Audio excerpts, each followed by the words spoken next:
Nice of you to drop in.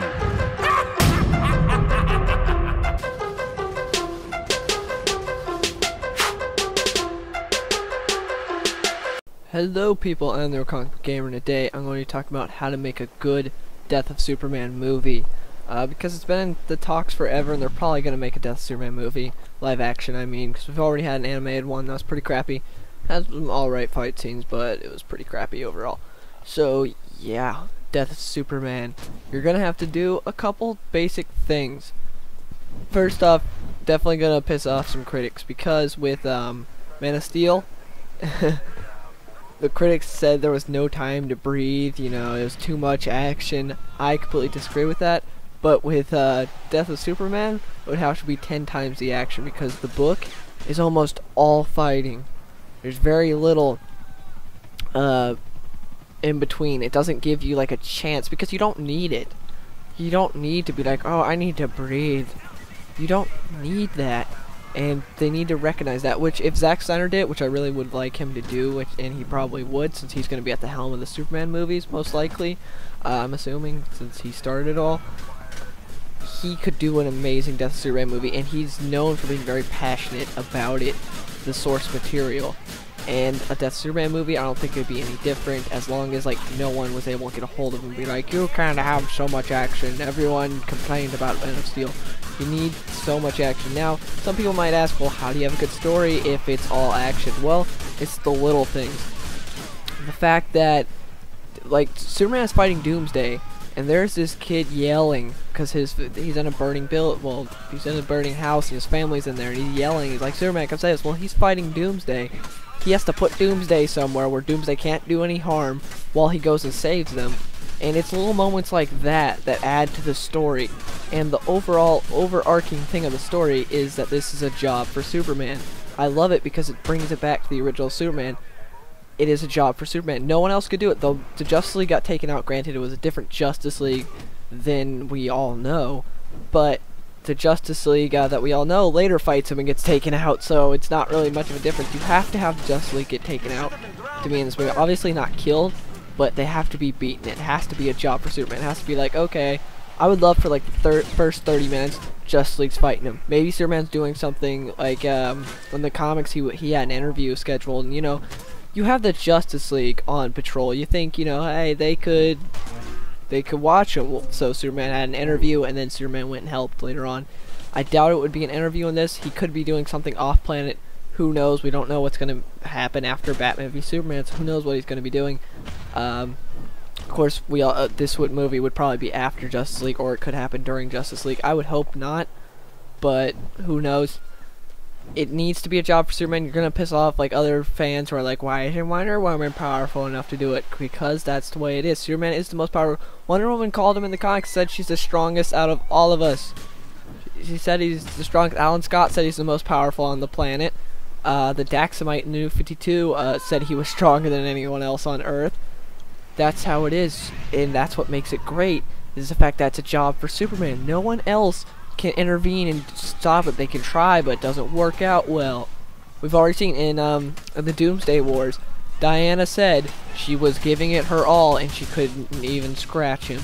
She said that in, what was it, Joker's Last Laugh tie-in issue with Superman. Joker lets out Doomsday. Doomsday takes out Martian Manhunter in about 2 seconds. It's for Superman. You have to do that. You're probably going to piss off some fans of those characters. Are going to be like, well, why can't they do it? Well, that's because that's the way it is. Superman's the most powerful. He's the only one that can stop him. That's what adds to it. That's what makes it so great. Another thing, this is the biggest thing to me. This and being a job for Superman are the ones that like really take the cake that you need. Superman and Lois need to be married. They have to be married. That's why I really hated about the Death of Superman animated movie, was the fact that they were not married. It really sucked. They weren't even like dating in that movie. It was terrible. I hated like she didn't even have like any attachment to him in the movie. I hated that in the animated movie. They have to be married. It has to show, because in the end, when he's asking, is everyone alright? And Lois is like, yeah, everyone's right, how are you? And she's just like panicking and crying. It's because that is her husband laying there. It was huge. It was hugely emotional. But yes, they need to be married. It makes such a big difference from dating to being married, especially in the end.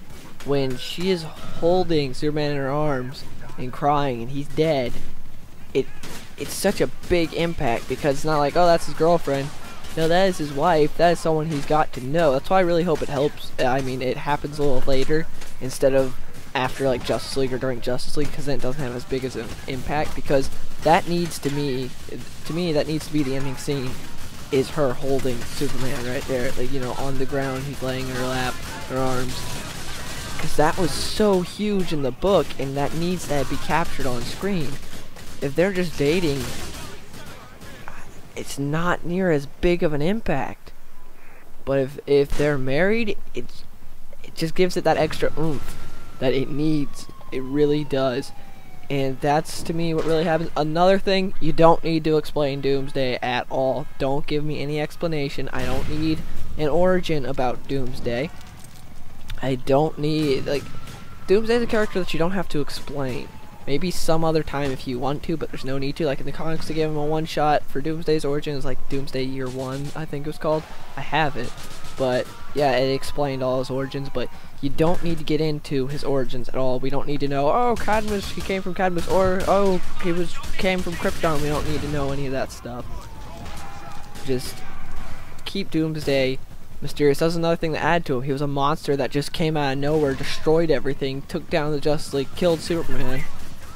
The ending scene needs to be him and Superman punching each other, him dying, Superman on the ground like in the comics was asking like what happened, if everyone's okay. It needs to be that, and then Lois just holding him there.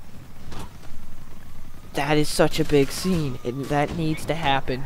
So yeah, just quick review.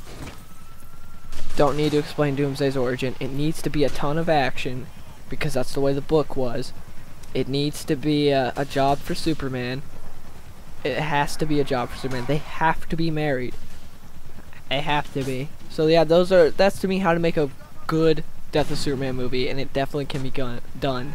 And I can't wait for if we actually get it, which I think we will, and I really hope they follow the book, because there's no reason not to. And so yeah, what are you guys' thoughts? What would you like to see in a Death of Superman movie? Any points that I didn't think of? So yeah, if you enjoyed this video, please give the like.